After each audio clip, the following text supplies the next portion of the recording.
I feel like it's horrible these days. No one wants to date. People prefer to be single. And it's like a lot of people that I have come into contact with, they've had relationships, but the relationships don't last. They probably don't last past like a couple months or something like that. Or I was talking to this person and they turned out to be the total opposite of what I thought they were going to be. It's horrible out here, and no one wants to have the traditional relationship anymore. It's like that traditional, old school love where you be together for 30, 40 years and you talk about everything. You don't go to sleep mad at each other. That doesn't exist. It does not exist. My granny and my papa, they were together for years and they never, argued. I'm pretty sure some people argue, but it's communication, talking, and being open to understand each other. This day and age doesn't work. Communication does not exist. What's up, Blueprint family? Thank you all for joining us today. So today we have a special guest with us. We're going to allow her to introduce herself. So go ahead. I'm Angie. Basically follow me on Instagram _ it's me, Angie, with a J, not a G.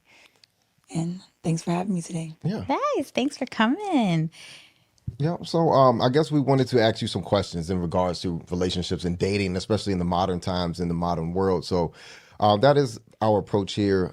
Some of the things that we talk about on the Blueprint Family Jewels show is about a family and then relationships and dating. So anything that can cover that is a broad and wide base. So today in particular, we want to ask you some questions, and I'm going to go ahead and start. Okay. So what are your biggest challenges and frustrations with dating in the modern world? I'm going to say the biggest challenge is trying to find someone that is on like the same level as you mentally. Mentally, I feel like people don't like to communicate at all. They don't like to open up or be vulnerable when it comes to things. A lot of past traumas or situations with previous relationships, maybe even family. We encounter those things this day and age, and people don't like to face those things at all.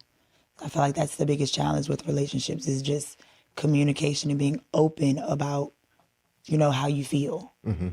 So that's I feel like everything plays a part. Anything that you've went through, just everything in general plays into the part of dating. Yeah. When you first meet a person, do you think it's more of like a facade that somebody's holding up that maybe has like the barrier of communication, or is it just kind of like hard for yourself? Like in particular, as far as you, do you have any reservations or fears around when you first meet a person and that may contribute to that? Not necessarily. I feel like people do put on a facade, yes. People aren't who they say they are anymore. Like when you meet someone, they can say, I like to communicate. I don't have a problem with communicating or being vulnerable. But then you feel like when it's time to communicate, they stonewall you. They don't say anything. Okay. Right. They shut down, or they're narcissists. I'm pretty open. Like I like to communicate. I'm a communicator, and I think over time that has gotten better for me. Like at one point, things I went through, I wasn't communicating, and that just wasn't with dating. It was just people, period. Yeah. But I feel like everyone has some type of mask that they're putting on at first. You just got to be willing to take it off. Yeah. No, yeah, I agree. I remember I had read something in the previously about dating today, and people are saying that people no longer date with trust in mind, wanting to go out and trust someone. Yep. So one of the first feelings that we have when we approach any relationship now is that we don't trust anyone. Right. You And can't. Right. And that's because of past traumas and things like that. But, in order to grow a relationship, trust has to Exactly. start there. Exactly. And I think that, people who have less trauma in their lives are more so to trust people, I think readily easier than people who've gone through some things. Right. I feel like trust still has to be somewhat earned. You can trust a person all day, but at the end of the day, somewhere down the line, it's going to be something that you can't trust about them. People keep secrets. Like you will never fully know a person to be able to trust them how you want to trust them. So I feel like that, like you said, trust, but just being vulnerable, allowing yourself to be vulnerable so someone can trust you and put that trust into you. That makes it a lot easier, but it's hard these days. You can't go into a relationship and just say, or even go out and just meet a person and say, I can trust you. No, that's even with friends. You can't trust friends these days either. Right. That's true. Everyone has ulterior motives. So it's hard to trust. And when you find someone you can trust, keep it, because I'm telling you, it's hard. Right. No, yeah, most definitely. It makes me think about, do you think that, because I know we often say like times now is a lot harder to build relationships, but do you even think like back in previous times we were actually ever really prepared, especially in the Western world, for a relationship? Like, do you think that there was anything that even allowed us to learn to be vulnerable or learn to trust or learn to be open, with a person? Or is it more like the separate, like not to be trusting, not to be vulnerable, not to be, wanting like to do that? A lot of those things are taught. They come from your household. Like if you come from a household where your parents were loving and communicative or trusting, you inherit those things, honestly. Like, we can come from a household. I came from a household where it was broken for real. Like, my backstory, a lot of people would never believe that I went through a lot of things that I went through. And I feel like I was never loved on. Like my mom never loved me like that. My mom always told me, you're not going to be nothing. I don't like you because you're dad, things like that. But at the end of the day, I turned out to be a loving child. Like I turned out to be someone that is very communicative and open and loving. Those things come from your household or what you're taught, what you see. Toxic relationships, abusive relationships. You tend to get into those when you get older. You tend to not run away from the red flags that you see, because when you were younger, that's all you see. That's all you knew. So, of course, when you get older, that's what you want. So it's going to be hard for you to even turn around and trust yourself to want to be with someone that is loving to you or caring to you. You're going to be the one that's going to be the abuser at this point and abuse or verbally abuse a person that is trying to love you because it's coming from what you learned. So I feel like a lot of everything plays into, past, everything plays into everything now. So yeah, nothing is separate at all. I like the way that you explained that, because that's something that we also we dove into, how our upbringing basically shapes us, and that's how we learn our first relationships. And that's between mom and dad or the lack thereof, and so therefore, like you said and how you illustrated and spoke upon how pretty much a lot of today's Western society, the dating scene has gone from bad to worse in most cases, to be honest with you. And I feel like it's horrible these days. No one wants to date. People prefer to be single. And it's like a lot of people that I have come into contact with, they've had relationships, but the relationships don't last. They probably don't last past like a couple months or something like that. Or I was talking to this person and they turned out to be the total opposite of what I thought they were going to be. It's horrible out here, and no one wants to have the traditional relationship anymore. It's like that traditional, old school love where you be together for 30, 40 years and you talk about everything. You don't go to sleep mad at each other. That doesn't exist. It does not exist. My granny and my papa, they were together for years and they never, argued. I'm pretty sure some people argue, but it's communication, talking, and being open to understand each other. This day and age doesn't work. Communication does not exist. Yeah, no, we didn't get to see it. A lot of people didn't get to see. I grew up in a single parent household too, so I never got to see that as well. And that's like, you actually made the choice of, oh, I'm going to then take it upon myself to learn healthier ways of communicating, healthier ways of actually operating within the dynamic of a male and a female. Right. So that is something that people have to make the choice to want to do. And yeah, I think our society has become quite selfish to where it's now more, because a lot of people are lacking a lot of love and lacking a lot of that comfort and the things that you want as a child that will help you nurture and to grow into a better person. They're missing a lot of that. So because of that, it's like you go out into the world and you're trying to then get those selfish things that you want to desire, whether that's money or, you know, cars or lifestyle, whatever it is, you more are looking to get that. And that's, you know, quite unfortunate now. They're using people to get those things these days. It's sad. Yeah. And that goes both ways, men and women. Yep, men are using women too these days. Yeah.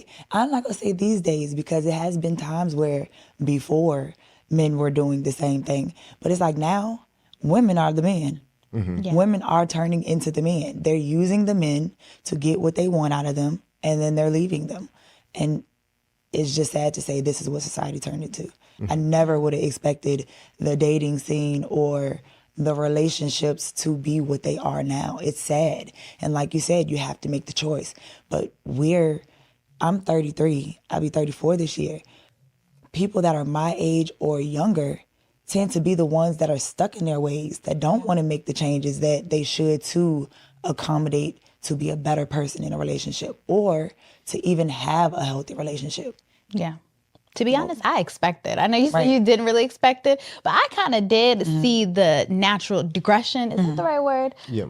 Of society. Yeah, digression because of the music primarily. You remember, I'm 31, so we're around the same age. I remember growing up and loving the love music of women actually proclaiming their love in songs, proclaiming wanting a relationship, proclaiming those things. And then I just remember that shift to where it was kind of like, okay, independent. I don't need a man. Forget these dudes and all this other stuff. Can't trust them. Yeah. No, it's sad. Yeah. It's just sad. The women turned into the men, and I never would have expected that to be. They just as worse. Yeah. The women are just as worse these days when it comes to the way that they think about relationships. But hey. Well, I mean, and that, you know, being a man to me is a mindset. And that's what we're lacking in today's society are a lot of men in thought. You know, I read this book, As a Man Thinketh, and that made me think of that, you know, you are who you basically shape yourself in your thoughts and who you are, of course, your actions and things that you've learned. But because our generation has been raised, a lot of people that I know, including myself, was raised by my mother, you know, so therefore a mother can't teach you how to be a man. You know, sure can. She can raise you to be a boy.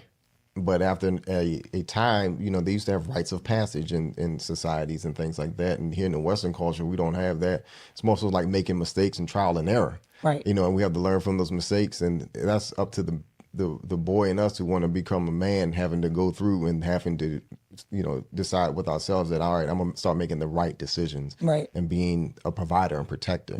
So I think, and a lot of that has been fading away in this society, unfortunately. It has. But since we've been talking about social media, I wanted to go to this question because I thought that would be a great one, because I wanted to see what your thoughts on is how has the rise in online dating and social media influenced patterns of attraction and partner selection? That's a good question, actually. Social media, I feel like, plays a huge part in everything now. Like, our world is based on technology. Everything's technology. So I see most people wake up and they on their phone. You know, of course, some people have businesses. They tend to have business on their phone. But social media, I feel like, plays a big part in partner selection because people expect you to look a certain way, to act a certain way, to have certain things because of what they see on social media. And social media is fake. It's not real. It's just there for entertainment. But at the end of the day, people have idolized it so much and made it so popular that what they see is what they expect. So if you meet a guy, you know, that's a normal guy, you can't date him. He's too normal for you. He's not of the stature that you want him to be from what you see on social media. Or a guy sees a girl, your butt is not big enough. Your breasts aren't big enough. You don't look how all the social media people look. They all look the same, to be honest. They all look the same. No one is real anymore. No one is taking the time out to really genuinely get to know a person. It's either you got to look this way or you got to have this or have that. Then I'll talk to you. You bringing in some money, then I'll talk to you. Or, you know, you own some businesses, you drive a nice car, oh, then I'll talk to you. But you could have somebody that's driving a Honda Civic or a Toyota Prius, something like that, that has money. Yeah. It's not about what you look like. It's about your mental, or can you connect with this person? We're missing the actual connection with a person instead of what we see on our phones or on TV. Yeah. And to be honest, a lot of wealthy people don't want to look wealthy. Exactly. Exactly. When you differentiate being rich with wealthy, you see more esteemed wealthy people not looking. They have the Toyota Camrys. They have those simple cars. The basic stuff. And a lot of people feel like because you have money, you have to go out here and spend it on something super expensive to prove that you have money. Right. To me, I don't care if you have money, because at the end of the day, money can come and go. What you have today can really be ripped away from you tomorrow. So at the end, it doesn't matter to me. If I can connect with you, then we can build together. Yeah. But that's what we're missing. Social media feel that it's making it to where what you see, you have to have it. If you have it, I can talk to you. If you don't, that I'll pass. No. Right. It shouldn't be like that, but it is. Sad. Yeah.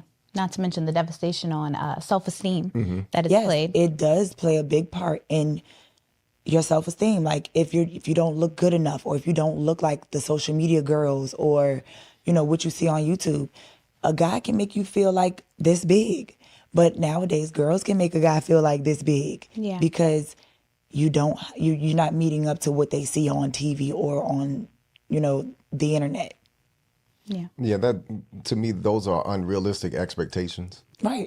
And it's fanciful. And I agree with you. Social media has put that on a full display in front of you. Right. And those are things that people are trying to live out, not knowing that that is not the norm. Right. Like you're saying. Right. So and it doesn't really play into like just the dating world. It's like you have kids that see things on social media and feel like that's cool I want to be like that, or I want to look like that. No, you want to look like you. Right. You want to be you. It's okay to be natural. It's okay to look normal. You don't have to get all of this work done to yourself to make you look a certain type of way. But it bothers me a lot because what we see on the internet, it affects kids too. And they look at that stuff and be like, oh, mommy, I want to look like this, or I should be like this, or I should have this. Why don't we have this?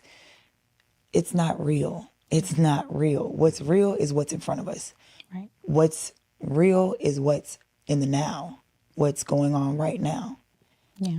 One of the saddest things I heard speaking from the children, my niece said that I think she's in like 7th grade. She said that her classmates, 7th graders, are wearing waist trainers and all these things to shape their body. And I'm like, at 7th grade, I was not thinking about stuff like that. Right. And it's unfortunate because their focus is now on such physical things, such material things, and not building your character, trying to be smarter, trying to, do the things you need to do for yourself internally. Right. It's more externally. And, that's really sad because that means that some part of that little girl feels she's not good enough. Right. That she has to, like you say, be different versus trying to be herself. Right. And then you have to build their self-esteem up to let them know you are good enough. Yeah. You are just fine the way that you are.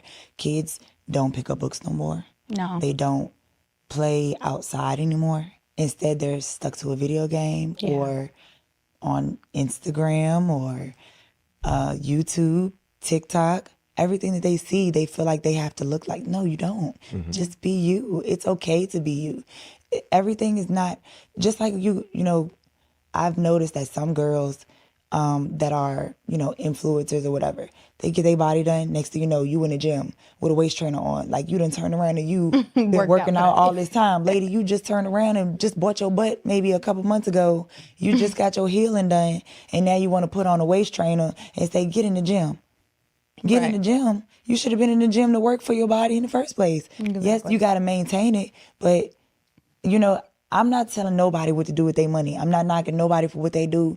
But because of the things that people start to do to their body, that's the reason why a lot of people choose not to talk to or date certain people, because you don't look a certain way.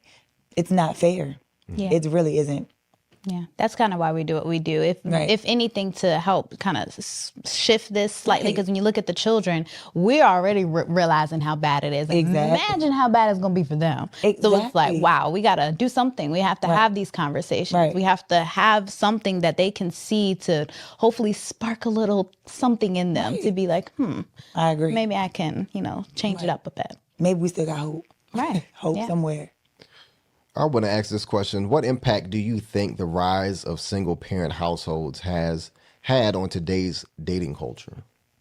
A man who finds a wife is favored, and a virtuous woman prepares. With in-depth instruction and personalized coaching. Cultivate the skills to navigate a marriage for a lifetime. Wifeconomics.com. Are you marriage fit? I feel like, I'm a single parent. Like, I raised my son.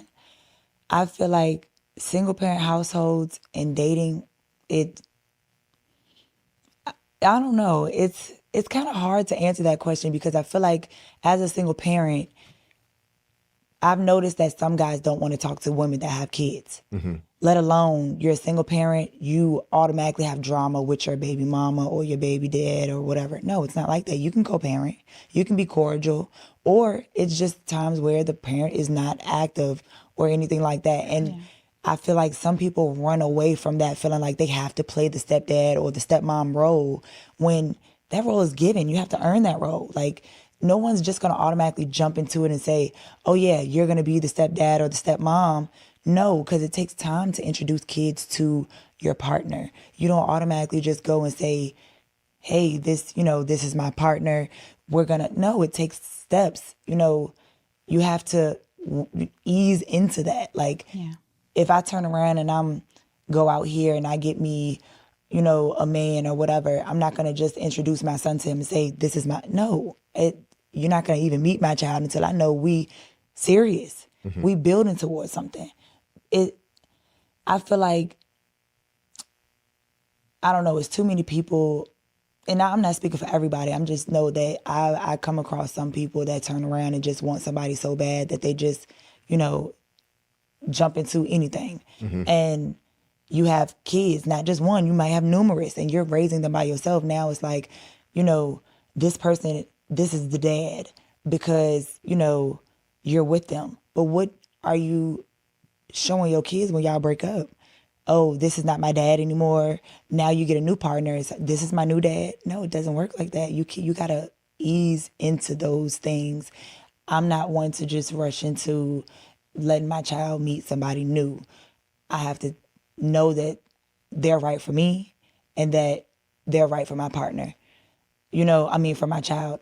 And at the same time, I feel like my son, he has special needs. So he gets attached to people. So I have to be careful with certain things. I have to be careful with introducing him to people, because if they leave, he's going to be upset. So, I feel like dating and your children should sometimes be separate, as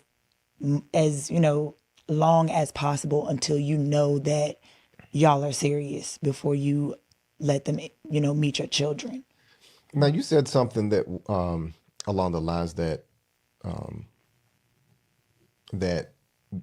as far as like men that you've dated, once they find out that you have a child, you have a son, that they don't want to be involved.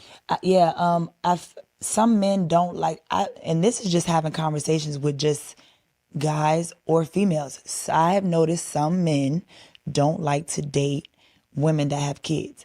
Is this now? Can I ask this? Is it normally men who already have children or men who don't have children? Sometimes it's men that already have kids, and which is sad because it's like you already have kids, but you don't want to date someone that has kids. And I have come across some men that don't have kids, so they prefer not to date someone who has children, which is understandable. You don't have your own. But it's hard at this day and age to meet someone that does not have kids. Do you think that the economic times that we're in has a lot to do with that? Because I can see that a man who possibly have children with someone else, and then they come into a relationship with a woman who has children, they may not want to carry that financial load of the responsibility of having to care for this child also. Right. Because that's something that I often talk about is the financial times and how, inflation is running crazy It in this is. society. I haven't seen inflation rates, increase, just drastically in the past 2 or 3 years of my 36 years of living. So do you think economics affect relationships in this day and age? And then also to how so? In what ways do you see that? I think so. Like you said, they don't want to carry the financial load or, something of that nature. It's just economically, it's shitty, excuse my language, but it's horrible out here. Inflation is terrible, but no one's putting that load on you. We're not like necessarily saying, oh, you have to do for my child because you're with me. You don't have to if you don't want to. That's just something that is a bonus if you decide to do that. But you don't have to because that's my child. No one's asking you to take on that responsibility.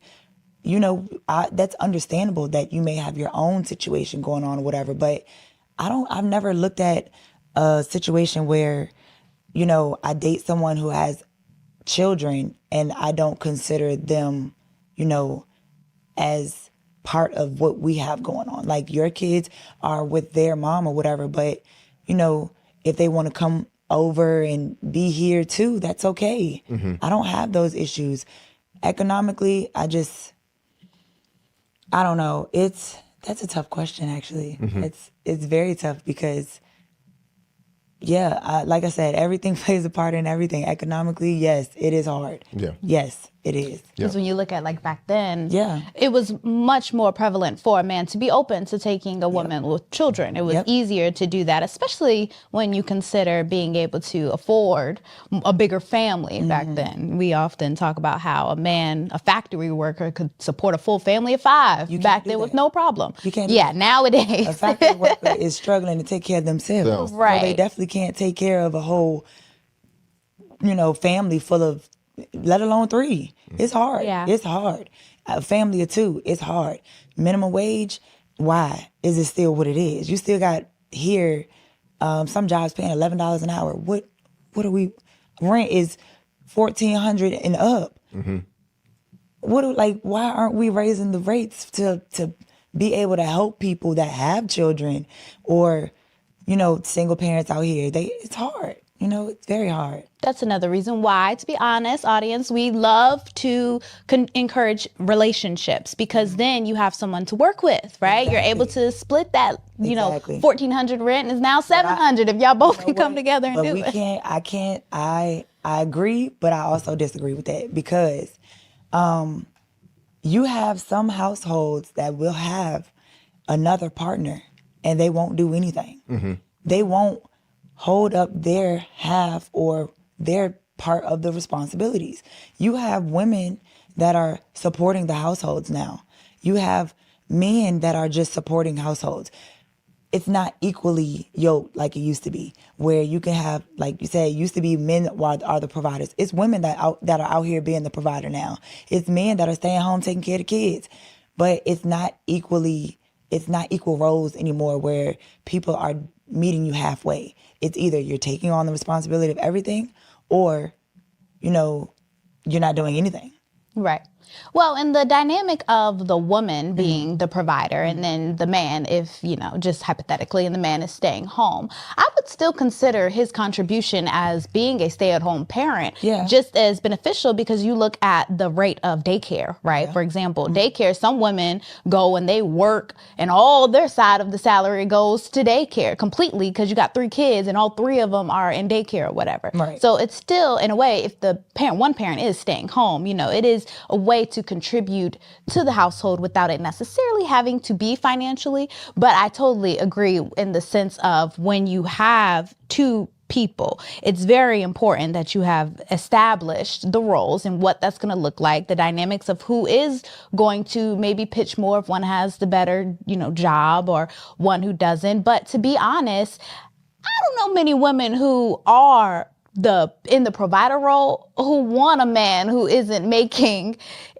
their salary or more. Right. Most of the time when you're looking, and that to me is the shift of, what is it, hypergamy and hypogamy. Yeah. Yes, because when the woman has then shifted into the role of the provider, you now make a lot of money. You may make more than the men out here, which is fine. But in hypergamy situations, usually the man is willing to date a counterpart who is making less because that's easier. But women now do not want to date, for the most part, not to, put everybody in the same boat. But for the most part, it's very rare to hear a woman say, well, I am willing to take on a man who's making less to bring him up to a better financial standing and then hopefully encourage him to make more in the long run. Right. That, I think, is what's the missing element of that shift to where women have become the providers, sure, in the sense of money, but not in the sense of the mindset of the man. Right. Because the mindset of the man is different. They can never take the mindset of a man. And I wasn't necessarily saying like, a man's not playing his part if he's at home taking care of the children. Yeah. I have, and I'm not, trying to bash anything, but I've been in a situation where, I have a partner. They don't help at all, not even with the child. You're in the house. You're not even watching the child. Nothing. So that's what I mean by you have some people that aren't playing their role. Yeah. They can be at home, but you're not doing what you need to do to help out with the child. You're not feeding them. You're not, taking care of a child is a full-time job on its own. You're not playing your part in taking care of the child if I'm gonna be out working. Right. I expect that. If I'm gonna be out working, do something.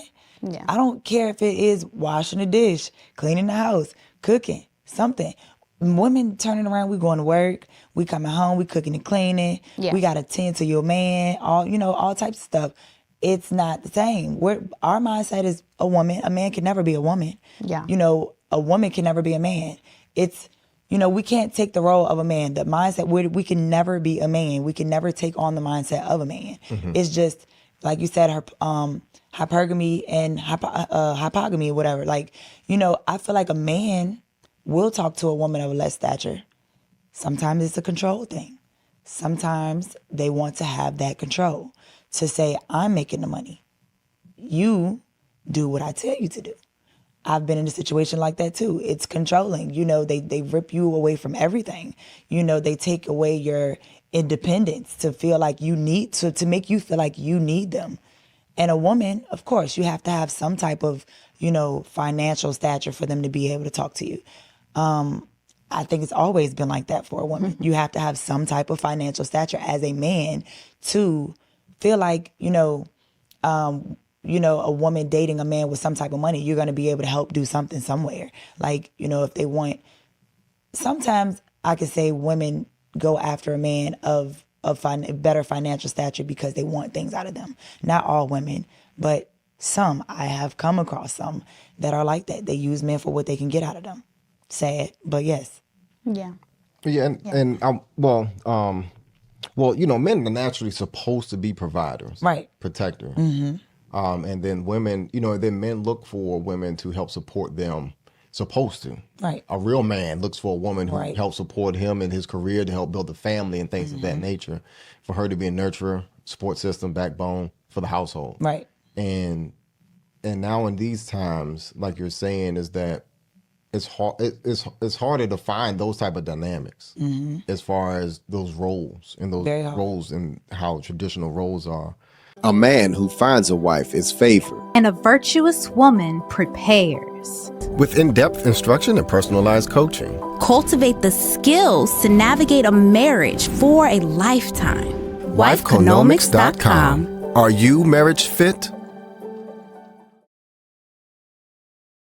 So what are your thoughts on, I know we kind of beat this up already, but to put into the spotlight, what are your thoughts on traditional gender roles in dating and relationships today?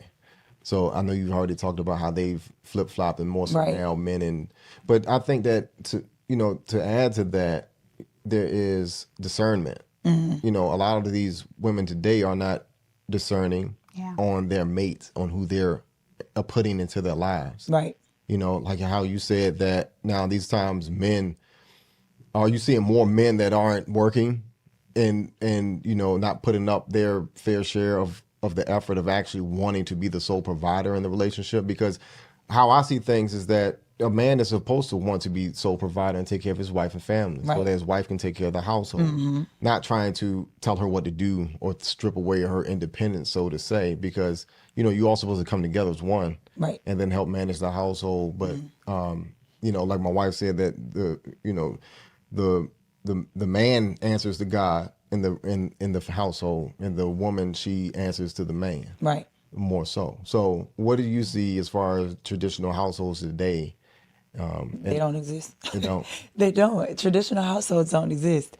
I feel like there are men out here, some, they're hard to find though, that, are willing to be the provider and protect and do what they need to do for the family. They're out there somewhere. It's just hard to find them. Yeah, I heard that Where are they? the good men now are at home. That's what they say. Right? Playing video The good games. men are Playing out video games. playing video games. Yeah. But it's Not I mean, participating. I feel like, they do exist. It's just hard to find them. It's very hard to find them. But I feel like once you find them, hold on to them, honey, because it's going to be hard. But I feel like if you can find someone that you can, have an equal partnership with, traditional household where the man is the provider and the woman, answers to, a woman can be submissive if you're going to turn around and they know that you can lead them. If they know that you can provide and be a provider and a protector, a woman's going to submit with no problem. But it's just hard to find the traditional households these days. It's very hard. You're either going to find a single mom taking care of her kids and co-parenting, or you're going to have a single mom that not co-parenting with the father, they're not active or something, or, men, they're just going to be single. They're going to, do what they do, sleep around. Some sleep around, some just choose to, save themselves for when they find the right person. It's hard trying to find a traditional relationship or partnership these days. Yeah, I think it's hard both ways. Yeah, it is. I'm no longer It's dating. Very hard. Of course, I'm married. Happily married. Right. But I'm glad I'm not in the dating field today, because that's what I'm hearing from my male friends. Right. It's hard to find a woman who is wanting to be in that traditional mindset. But I'm seeing the pendulum shift as far as women today and as far as working.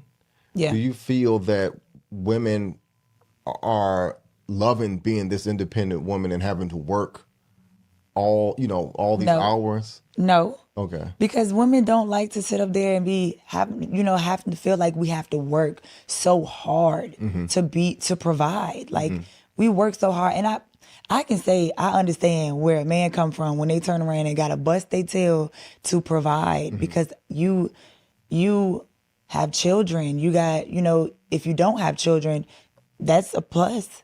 But when you have kids, it's like you have to work twice as hard. Now with the inflation, you have to work triple. You have to work 12, so sometimes double that, 14, 16-hour shifts just to be able to make the money to provide.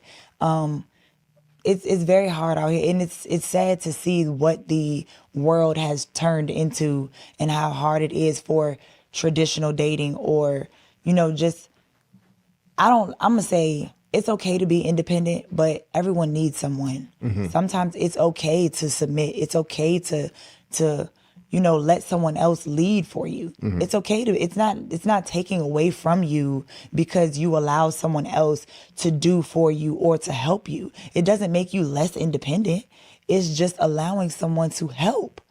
That's what you're supposed to do if you're in a traditional relationship. You're supposed to help each other. Yeah. Yeah, it doesn't take away anything. If I may, Yes, because I did want to make one quick thought of when we're talking about single parents and that dynamic and then how it's playing out. It often makes me wonder in the role of a man and how when you have a mother who is raising a boy, she's very nurturing, very loving, very caring. And when you're missing that father that gives them that, oh, get your butt up. 6 a.m. Let's do some work. Let's work out. Let's go outside and fix something. Let's, do stuff. It's a lot different because the boy then has, when I look at my husband and our boys, he's very hands-on with them and they want to be like him.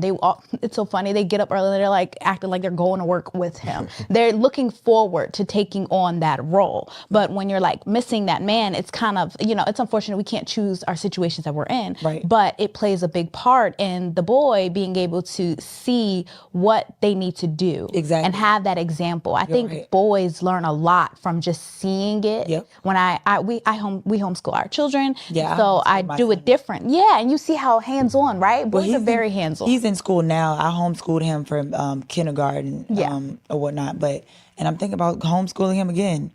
But yeah, I totally agree. For instance, my son, he's soft, very soft. He's so loving and tender, but it's hard to put that sternness, that toughness into him.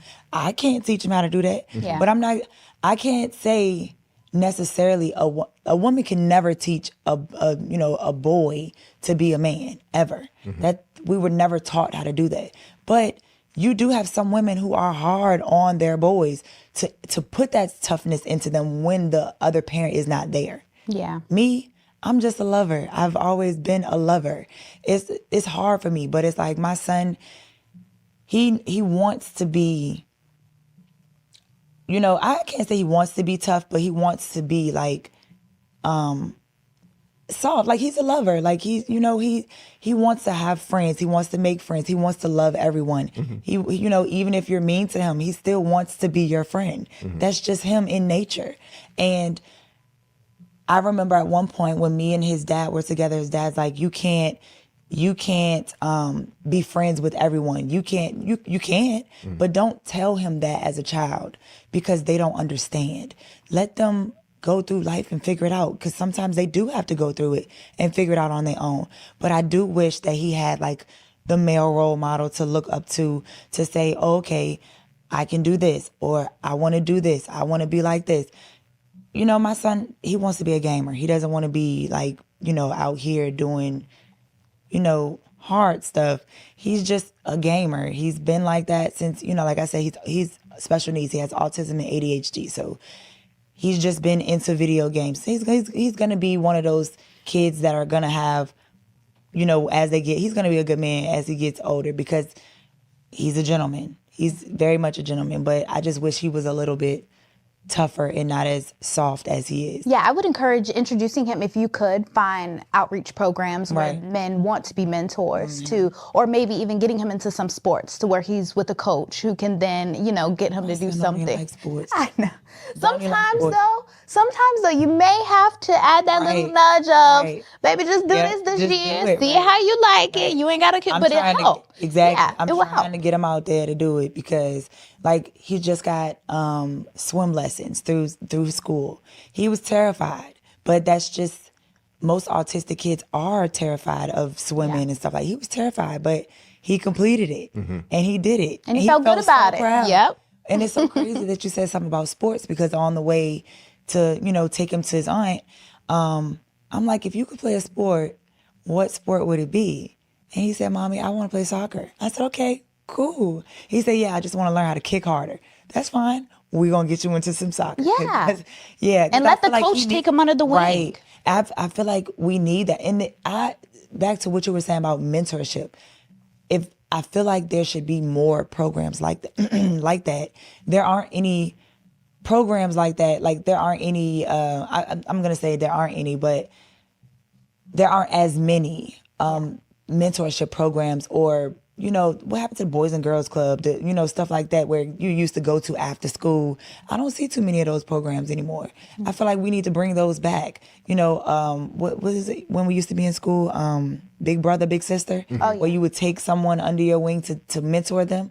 We need more like that. I feel like we need more programs like that for Now kids. more than ever Yes, with the rise now of single more- parents. Not just single parents, the rise of violence in kids and stuff like that. Like I feel like we need that. We definitely do. Yeah, that's true. You got another question? One question.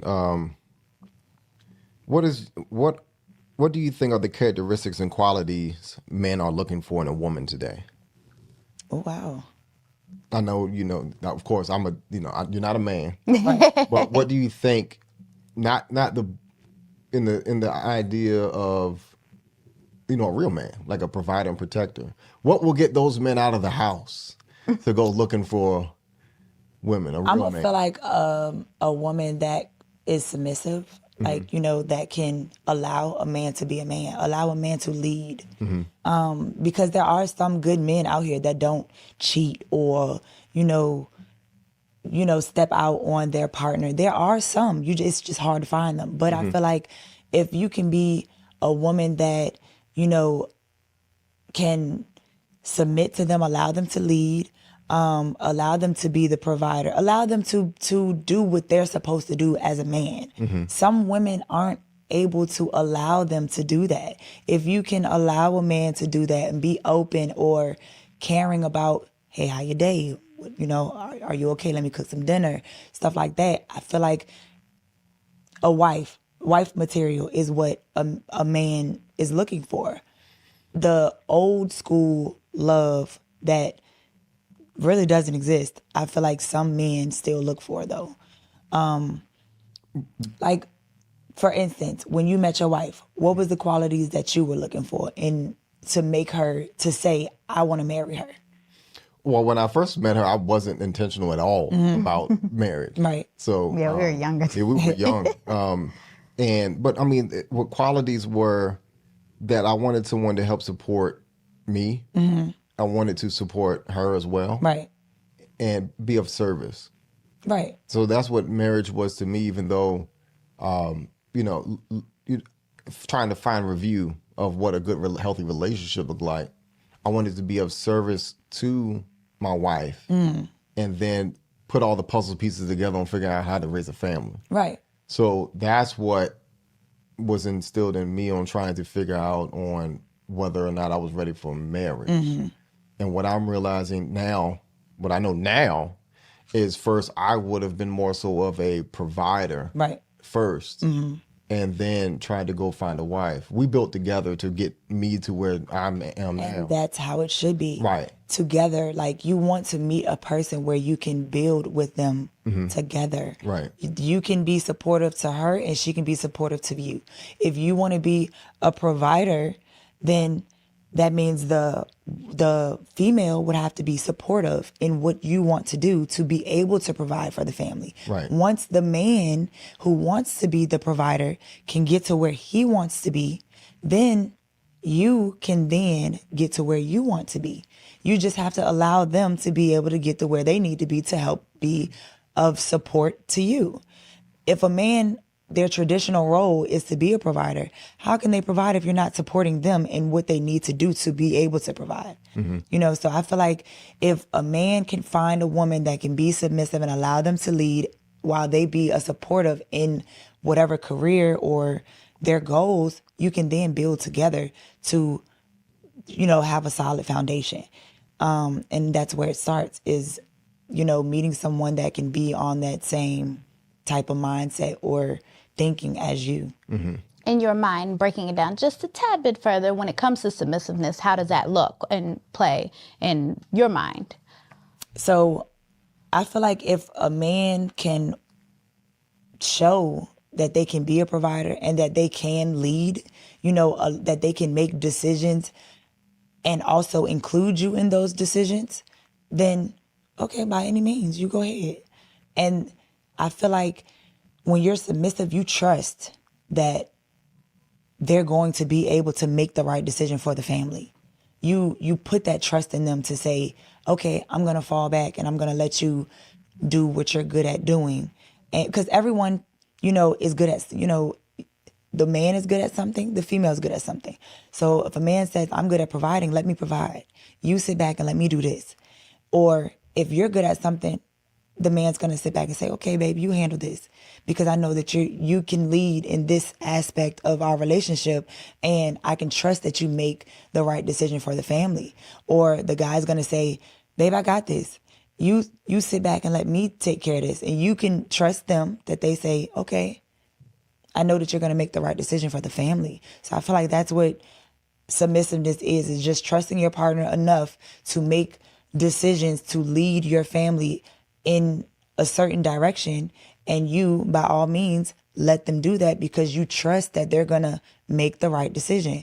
You trust that they're going to include you in whatever decision that they make for your family. Yeah.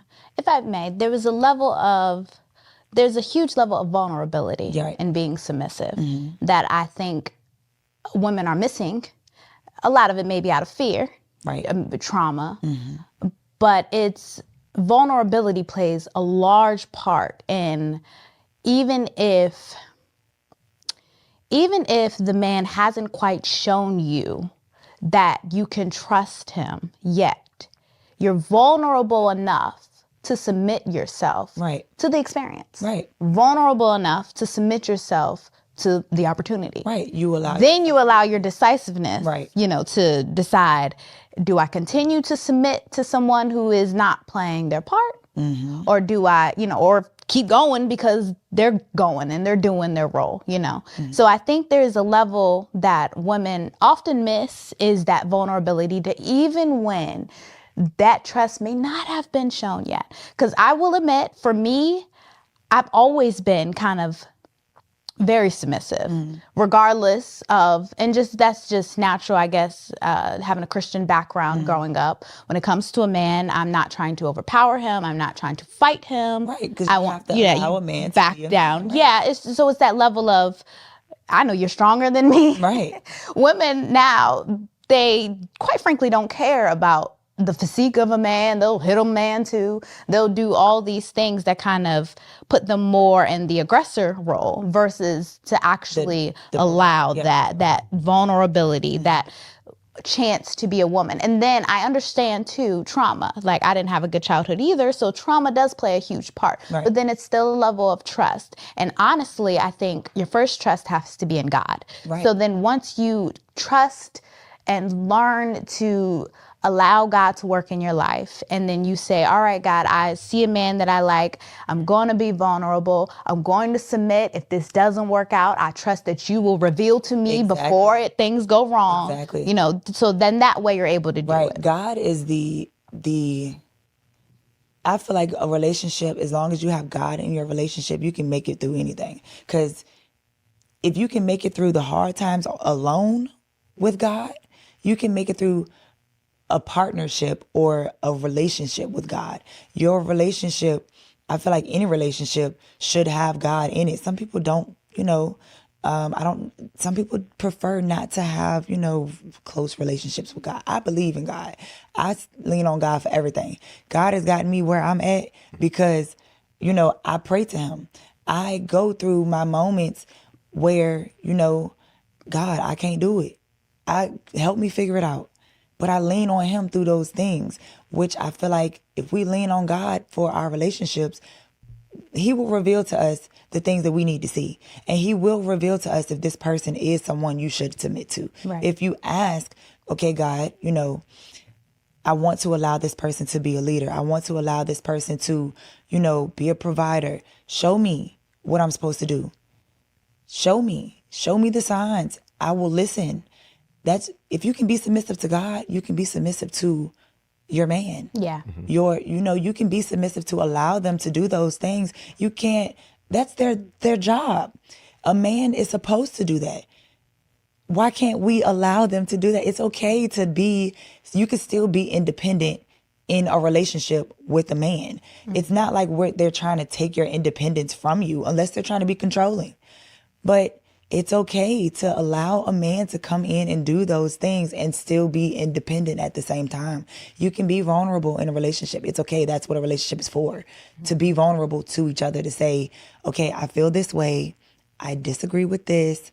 Let's talk about this.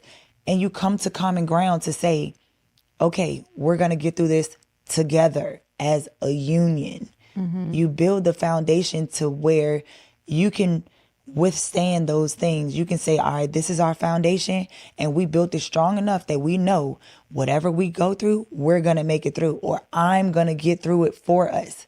Allow me to do that. Yep. Yeah. Yeah. So one question I have is, what are your thoughts on the concept of settling? A lot of people settle these days, and it's sad. I don't feel like a person should settle. If you are in a relationship and you know that you're not happy, don't settle. I feel like some people settle because they're comfortable. They're comfortable in their situation at the time. It could be where, they have a place to stay, they have the bills are paid or whatnot, and the other person, the other person's paying the bills. They're laying their head there. They're not doing anything. So, but they know that they're not happy. They're just going to stay because they have a place to stay and, they don't have any bills to pay. I've seen it, a lot of people settle because they just do. Do you think it's because the lack thereof of quality partners? That could play a part in it, yeah. I believe that can play a part in it, but I don't think that's the whole part. I just feel like people just get so stagnant in situations that they just feel like, I'm comfortable here.